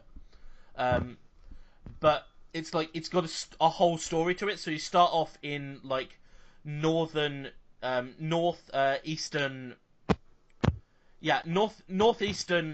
USA, and then you slowly expand your train empire, battling against other like train companies for like profits and cargo and stuff. And it's adorable, and it's my favorite game, and I love this game so much. I could gush about Tiny Rails forever. There is also a Steam release, which is slightly different, but it's the same. It's more gamified, if that makes sense. I'm gonna have to look at Mashinky. This looks quite interesting and adorable. Yeah, check that one out. Ooh, Sam. Yes. If you get a code for Mashinky, let me know. I will do. It'll be weaving its way to you swiftly if it arrives. I always feel really bad like asking for codes. I don't anymore. At first, I definitely agree with you. It does feel a bit shitty, like going out there and being like, could could I have your game, please, for free? Maybe I might like it, I might not. But please. Yeah, it feels really weird. But once you get used to it, it feels actually it's just like it's part of the business, I guess. Right. You know what? I'm gonna use the NewsCube email and I'm gonna contact the developer and see if he wants to come on the podcast. Talking about that, I actually have a developer of a really awesome looking sci-fi multiverse strategy RPG game. You're hitting my buttons. I know. I'm trying to look at all the different bits, all looking between all the little commas and finding out. Oh yeah, that bit Alex would like. He would like, and it's really cool. Like I got the email out of like nowhere by like this PR guy who does PR for a lot of different small studios. Yeah. It's all made by one guy in RPG Maker of all things, and if he's done all of this, there's like over 500 handcrafted planets to explore, 36 sectors to go to. You have your own crew and you can promote them, but like if you don't look after them enough, they'll get angry and they may like mutiny and go against you. So you've got to balance like keeping your crew happy while trying to like try and save humanity from alien enslavement. It seems amazing, and he wants to come on the podcast. Oh my god. Let me know. Yes. Definitely. Let me know. Yes. And even better, he's doing because it's like a digital game, but he's also doing 100 specially crafted collector's editions. Oh my god. Which is all made and manufactured like himself using his own money and everything. And this guy just seems so passionate about his project and his love of space and sci-fi. Like I think he would be really great to have him on the podcast. When can he come on, Sam? Hopefully soon. I just got the email like from the press guy saying like his name is Jeff. Like Jeff is interested and like gave me his email address. So I just sent him an email today. Yeah. So hopefully in the next couple of weeks we can get him on the podcast. If he wants, he can either email you or if he wants to email me, then just use the NewsCube email. Of course. I think he'll be a fantastic guest. Yes. I'm like, I feel even cheekier now because I'm like, if there's, if we could also get a copy of his game that we could play before we interview him, that would be really useful. I forgot. I do have a code, a beta code for his game. Give us. And I would personally love to play it, but I've got a lot of other things to review on my plate right now, like way too many things. Like since we've started Cube Gaming again, like we've been getting codes out of the woodwork from like all different places. So yeah, I'd be more than willing to give it to you, Alex, so you can have a go and try it out. I'm sorry, I'm having society drama because I've just found out. You two can fight for it. So long as one of us does it for the interview, then it'll be fine. Well, then Alex can have it. I'm not sure how much time I'll have. That's any problem. Well, okay, maybe it will be Sean then. What's the game called again? It's called Death Origins, but it's DAATH. What was that? DAATH. So like Death Origins. Yeah. Oh, okay. Where did I just see that posted? It's on. Did you see that? Yeah. Yeah, we have a news piece regarding the game right now on CubedGamers.com with a trailer. Ooh. For all of our beloved 6 listeners to go and read and watch right now. 2 more than last week. I just saw it because I just checked online for news, and I was like, oh, there's another news piece, so I'm going to have to tweet about that, but okay. And give me his Twitter, too, so I can just totally, like, throw him in there. Tweet him many times. But it does look... And I'm surprised. I'm impressed that if this was RPG Maker. That is really impressive, because, it's like I said, I want to get into RPG Maker as well, and this is really just wow. I know, and it's all him. It's all just this one guy. Fantastic. I was really impressed Yeah. from what I've seen. I mean, I haven't played it, of course, but yeah. Oh wow, that's really good. This is why I like covering indie games, to find little like potential gems like this in the rough. Yeah. Yeah. There's diamonds in the rough, and I think this hopefully could be one. You have to check into a future podcast to find out the definitive answer on that. Exactly. Mm-hmm. So yeah, if you want to do that, Sean, then feel free, because Mhm. I'm not sure how busy I am in the Okay. coming weeks. Of course. Depending on how Friday goes, it's going to be interesting. Yeah, there will be no podcast next Friday, as I am drowning in legal stuff. Well, maybe that Friday, maybe it can just be a special podcast, me and Sam, maybe the story Ooh. thing. Yeah, we Yeah. could. Oh, Yeah, I we don't want to could miss do that, that. though. I don't want to miss that, though. Oh, but you Oh. could. We can still put something on. We can do a podcast. Yeah? It might Okay. not be as smooth as usual with Alex's graceful hand guiding us, but Yeah. There's a Yeah, I hand think that'd be guiding good. us? I'm making this up on the spot now. Robin's ghostly hand is guiding us. Praise be to Robin. Praise be to Robin. What is this, a cult? I think it has become a cult Oh. towards his magnificent beard. Or does he have a beard? Has he shaved it off I now? think he still has a beard. Last time I saw him, he had a beard, so... Well, you do live in the same city as him. I live Yeah. many, many miles away, and Sean even further still. Oh yes, Oh. like 3,000 miles away. And I would walk 3,000 Thousand miles. Dun, dun, dun, dun, dun. Oh my god. So what have we got left to do? I think it's So Well, you said guys what you're playing. I've talked about what I'm said what playing. you're playing for like And the then last we've half an hour. derailed. We've been talking about trains and then we derailed. Alright, so what I have been playing this week, lots of Cuphead, and you already know we've all talked about our thoughts on that, so I'm not gonna linger on that, but I haven't been playing much really because I've just been focusing on trying to find a job in the games industry as a writer, which is hard. Even though any budding developers, if any budding developers are listening, I'm very good. But and also doing Cubed, like I've been writing more about games than I've been playing them, which is sort of like the bad thing to this job, Yeah. this hobby. But I've been playing a hell of a lot of Crusader Kings 2.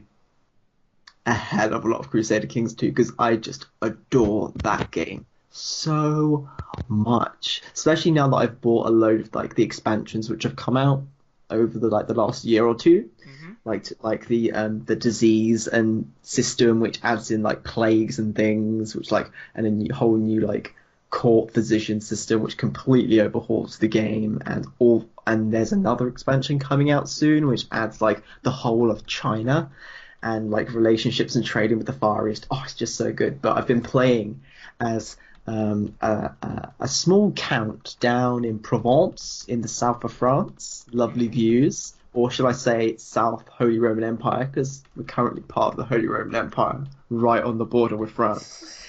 And it's been quite a roller coaster ride for my little dynasty. We were originally I was originally the Duke of Provence, so we had like a whole like couple of counties under our control. And my first guy, he was a real historical figure, as far as I can tell, a respected historical figure, if minor. And I turned him into a demon-worshipping Satanist who sacrificed his children in the bid to summon the devil. Woo! Which was Sounds like the D&D plots. yeah, like of being like, who can I like inviting people to my court? Like, oh, we'd like you to be our new chancellor, and then imprison them and then sacrifice them on an altar to Satan. Oh, demon lord. And then he died because following Satan is a very dangerous pursuit. And then his daughter came into control, and she lost the kingdom. Well done. And then she died of cancer, age 23, so she didn't have a very good life. And then her son became count of the little province because we'd lost the whole the duchy, as it's called. Yeah. And then I was trying to fight for it back, and then we managed to get it back, and then we got drawn into a war which I didn't want to be drawn into. I was forced to go into it against the king of the empire, and we lost, and then we lost the Duchy of Provence once again, and I was executed for treason. And so then, right now, I've been playing as my current guy, and he is a marvelous man. He's a military extraordinaire. He has 5 amazing, super amazing children who are all really talented, and not only has he seized back the Duchy of Provence, which has been in his family for generations, hundreds of years, he has also expanded the territory, taking Bern in Switzerland, and he is seeking to become the king of all of Burgundy and rule over it with benevolence but a stern iron fist. So yeah, that's what I've been playing mostly this week, along with Sims 4 again. Oh, Sims. The Sims. Could we discuss that last podcast? Oh my god, that's what I should play for the gameplay footage. I should just put The Sims 3 with my heavily modded Sims 3. Oh my god, I do not want to go into all of the crazy stories, all the meta I have in my Sims, but I'm still playing some Sims. I can tell you stories as well. Oh, I remember you telling them to me. I had to seek counselling after I had those. Oh, there have been more. I think the only other game I've been playing really is a game I'm actually reviewing for Cubed, which is Judge, which is out now. Okay. Which is out now on PS4, Xbox One, and Steam. Came out this week, and it's like a kind of top-down-ish twin stick shooter. Set, and you play as a judge who seeks justice by taking out criminals in a cybernetic future. Nice. I'm sure it's totally not related to something else of the same name. No way. There's no connection. No connection at all, right? No, there's no connection. No, not at all. Okay. Aside from the robot with a judge's wig and the fact that the name is kind of the same. Yeah. But it's set in a sci-fi world, and you play as a guy hunting down criminals, but in a deep, dark, depressing world. But apart from all those trivial things, it's completely different. Oh, okay. But no, it is pretty good. I haven't played a lot of it, so I can't come up with like a definitive yay or nay. Yeah. And even if I did, I wouldn't say that here because I want you all to go and read the review. Yeah. On our wonderful site. But from what I've played so far, it's pretty good. What I love is that because this is by a studio who I've covered a lot of their stuff before. I covered one of their previous games, a game called Neon Chrome, which is now coming out for the Nintendo Switch next week, I think. That's on our website too. I think we posted something like that, haven't we? Yeah, I think we have. Okay. That game was okay, but I had real problems with the twin stick shooting. For me, it was way too sluggish. Even I didn't play it on PC. It's probably much better on PC with the mouse. But on PS4, which I was playing on, trying to shoot accurately was really difficult for me. It felt like I was trying to push a canal boat through a sea of treacle. It was just impossible. It was way too unresponsive for me. But this new one, it seems like they've managed to lighten it up a bit. So it's not too, all over the place, like you're trying to swat a fly.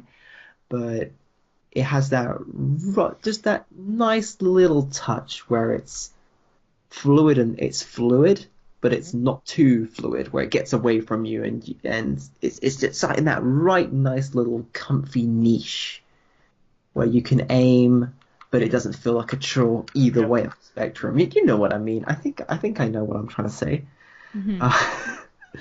But what I love about the game is its amazing customization. and there's just like so many different unlocks you can do, and you can play through all the levels on like a standard mode and a hardcore mode, and they all have different objectives. So the standard mode has different objectives to the hardcore objectives, and each time you go back, you can like the game really plays differently as you like choose the different upgrades. So okay, I'll choose different augmentations for my judge robot, or I'll have a different firing mode. I might go for the shotgun mode for my gun, or the bouncy lasers, or the ion cannon, and I might and you can choose from a variety of different special weapons like C4 or a mechanical spider, which happily, scuttles alongside you, taking out nefarious villains and all sorts. And that's what I really like about the game, like the level of customization and how much it changes up the gameplay. That's what I love. We'll see if it keeps my attention, but yeah. That's what I'm playing. I think it's going to hold my attention for a jolly long while yet. Mm-hmm. But yeah. Alright, so I'll go into what I've been playing. One of them was the Earth Atlantis. It's I guess it's exclusive for Nintendo Switch. So I tried looking it up on Steam. I didn't see anything. So Earth Atlantis, sort of like a side scroller. You're in this, I guess, is it dystopian world of like I guess the whole world has been covered up in water and everything's you're in this little submarine and you just shoot a bunch of what looks like mechanical fish and then crabs and other sea creatures, and there's like mini bosses kind of throughout this little underwater scene that kind of has a sepia tone look to it, the whole thing. So it's not colorful or anything like that. It's, I guess, kind of have almost like a retro feel to it, maybe. Sepia tone, and it's not bad. I mean, just going around killing a bunch of fish. You got to power up your submarine, and you can put all these different, you can have like electric laser beams coming out of your ship, which was pretty cool because it's so OP for beating like some of these bosses. But I'm on this one boss where it's just so difficult, and this is the reason why I won't play Cuphead, because if I can't beat this boss and I constantly have to, you can run away from the boss anytime, which is great. So if you're low on health and you don't want to die, because if you die, I wouldn't say you necessarily start over, but it's like you gotta, kind of go back around and kill things and pick up packs to like, upgrade your ship again and get all these special weapons on there. So it takes some time. It's not like you can just go straight to the boss. But there's some downsides to dying. So it's kind of cool that you could just sort of, leave the boss anytime. But I'm thinking to myself like, okay, I'm having a hard time with this, and Cuphead is gonna kill me. I mean, it's just gonna make me pull out my hair. It's gonna make me get more gray hair. It's like, I'm good. I trust everyone's judgment that Cuphead is amazing. But I just know that game is going to kill me. So I've been playing Earth Atlantis, and that's available now on Nintendo Switch. So I might play a little bit more tonight. That way I can review it and have it done by the time people listen to the podcast. So. Then there's, so what I was playing last week, I needed to pick it up again too, was the Sakura Wars, So Long My Love. Kind of like what's it called? Like a visual novel. Yep. But it's cool. It's a little more interactive than most visual novels that I've seen. There's some kind of, fighting system, and best way I can describe it is sort of like Neon Genesis Evangelion. Yeah. You're just like in a normal city, but then somehow you're fighting in these mecha robots, and there's these strange creatures that you gotta fight all up in the sky, and I'm like, okay, slightly odd, but all right then. And it very has much of a maybe a 90s American feel to it, because they're in New York, and I kind of like the music that they've got going on, and really great voice acting done by Nice America. They tend to do really good voice acting in my opinion. So I was playing that, and I'll be streaming on Sunday, and so I kind of figured maybe I'll stream Siberia 3. Yeah, I know, right? Good choice. Yeah, I played like maybe an hour into it, and so I figured, okay, that's not bad to start over. I didn't really get into the game too much, and was instantly stuck on a puzzle that I had to look up because it was so. I don't know how familiar you are with the other Siberia games, Sam. Did you play like the first two?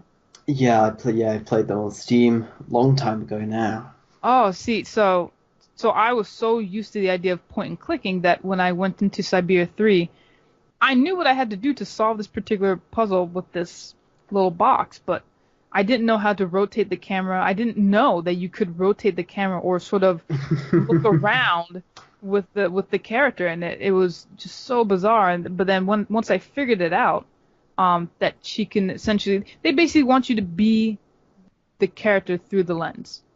So you actually kind of have to sort of rotate your body a little bit with the mouse and look around things and stuff like that, and actually click and drag to place things in its correct spot. And if you're gonna turn a knob, you actually have to physically turn a knob, so you might be moving your mouse in a certain direction, which I think is really cool, because just compared to all the point and clicks where just and it's the name, point and click, this one I feel like it was more interactive.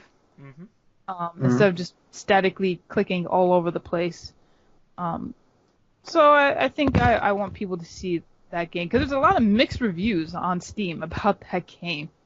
I'm not sure where they come from. I mean, nothing has ever been as good as the first one. I mean, the first one was just, amazing, especially for the time that it came out. It was great. I love the story. Second one, people didn't like it as much. Third one, I don't know how the story is. I'm thinking maybe that's what people didn't like, but I don't know. I see a bunch of different comments for Siberia 3 on the Steam store. So, yeah. So we looked at that last week, didn't we? It was quite mixed. Yeah, it was very mixed, and I'm like, I wonder what it was. Some people, I think, did complain about the controls. Yeah. Again, I don't know if it's that interactiveness that maybe people aren't used to from point and clicks. Because that threw me off. Literally the very first puzzle, I had to look it up because I didn't know what I was doing wrong, and I noticed that they were somehow rotating, and I'm like, oh, you can do that in the game. I didn't know that Lara Croft was in Siberia 3. She looks a little. She looks very much like the new Lara Croft from the reboots. Yeah. Wait, let me see the new Lara Croft then, because from the most recent games, I'm used to the one on the PS3. Especially this one screenshot I'm looking at, which is this man with a beard, and then the main character, she's hovering in the doorway, and she's wearing a kind of really ragged tank top. She looks very much she will. So she will change her outfit. She will go back to the typical Siberia 3, not Siberia 3, but typical Siberia outfit. I know where you're going. Yeah, in that first scene, because I'm looking at the Lara Croft. Yeah, yeah, she will change her outfit at not even too far into the game. She literally puts on the regular clothes that everyone's used to from Siberia. We found Lara Croft's long lost sister. Yeah. Even their faces look very similar. The face structure and the nose. I can see where the developers of the new Lara Croft got their inspiration from. Yeah, because they would totally be copying from her. Oh, totally, yeah. So I think that's pretty much it for games for me. Gotta wean myself right off of the League. That thing is like poison to the body. Dear God. I just need to let that game go. League or heroin? Which would you prefer? That is a tough question. League or heroin? Wow.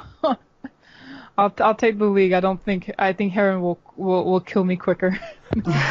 Yeah, but the sheer amount of salt. I know that game just makes you so. And me and my girlfriend were kind of just briefly talking about that because for Overwatch, I noticed a lot of people get very angry at that game, just so angry. But it's so weird. When I played it, I was completely happy. I was just trying to get a skin for Lucio. I don't play that game. It's just my boyfriend just wanted that Lucio skin, and he's like, just play. It doesn't matter if you win or lose. Just play. And I'm like, okay, sure. And I was kind of having a blast with him. I was like, oh, this game's actually pretty fun. I can see why people like it. And I was just like, I'm like, why are people so angry at this game? People get way too competitive. That's what turned me off Overwatch. Like, I loved Overwatch. Like, I was super into it, but as soon as they introduced the competitive mode, everyone I was playing with got super serious, and it's not. And I didn't find it fun anymore.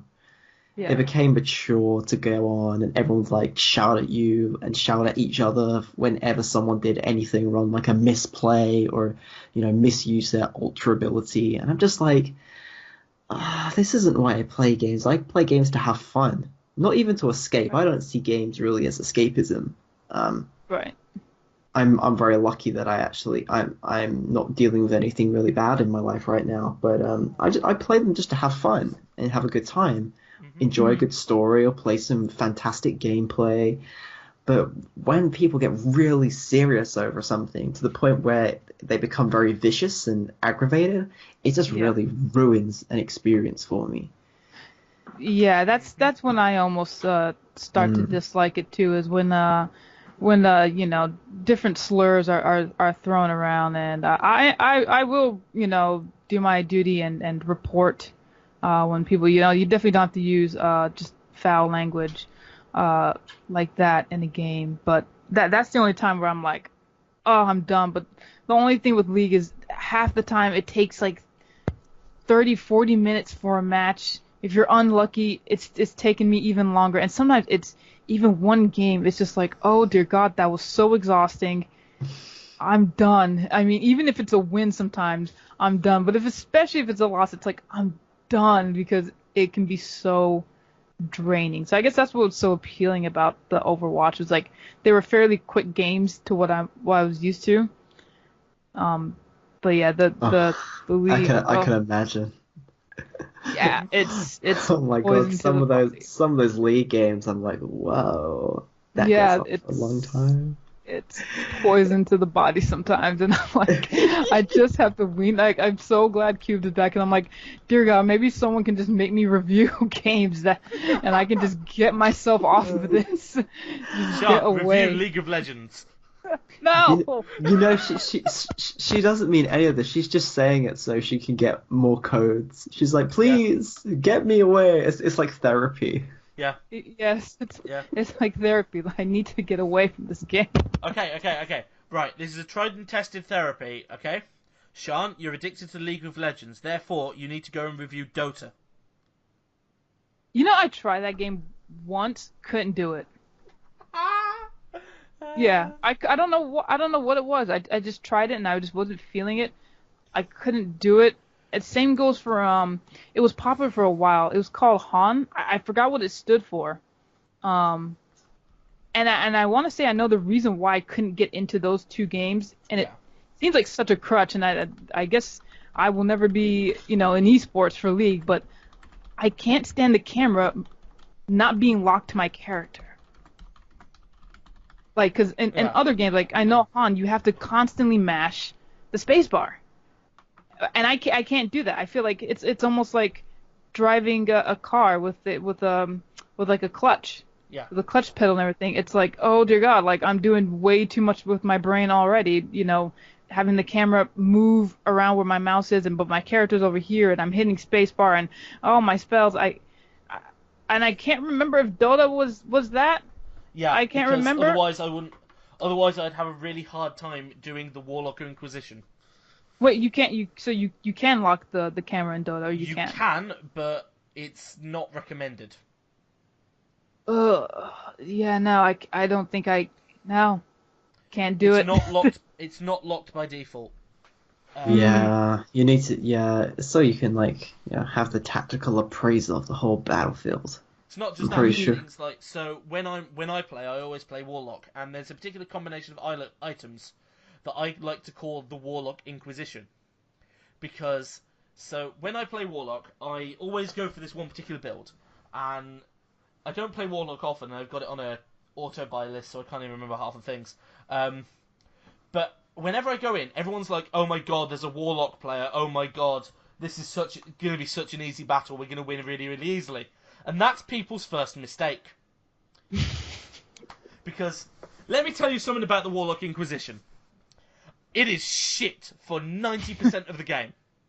Yeah. Until I get Aghanim Scepter, Orb of Refresher Orb, and like 3 other items, really high-powered items, that I've been working the entire game to get. And suddenly, I can summon 16 independent golems. Wow. So I'm then microing 17 characters, so 16 characters, 16 golems, and my own character. And I just wipe the floor. And it's my favourite thing, because you can see the salt in the chat, and it's just like, where the fuck did this come from? And it's just like, nobody I'm not gonna expects lie, sometimes the I like the salt. Inquisition. I'm not gonna lie, sometimes I love it, because like I'll play someone like Soraka in like League of Legends, and I will just heal like crazy. I mean, to the point where you're wondering, why isn't this person dead? And I just love it when people respond as like a fuck you. Like I just sometimes just start laughing at people's like rage. I'm just like, sometimes it can be hilarious when people are salty, because they're just so. It's kind of like what Sam said. It's like, why are you getting so upset in a game, you know? And it's like, sometimes I just respond to like laughing, and I mean really, I'm really laughing at my computer, almost in tears at times, because people will just be so ridiculously angry, but not when they throw around just bad slurs, no. Yeah. But I like it when people are just angry and just salty, and just they keep going and going. Sometimes I laugh at them. Yeah. Oh, jeez. So are we done? I know it's so late for you guys. I'm just sending a developer email, and I'm like trying to work out how to word words, and words are difficult. Because I want to email this guy from Machinsky, or Machinki. And I'm like, I'm not sure what, I'm bad at this. I can probably give you something real quick in the chat. I'll send it over after we're done the podcast, and then I'll let you guys review. But yeah, I think, unless you guys want to talk about anything else. Up to you guys. Sam? Sam fell asleep. Has Sam fallen asleep? Maybe. Is Sam dead? Oh no. Where did Sam go? I don't know what happened.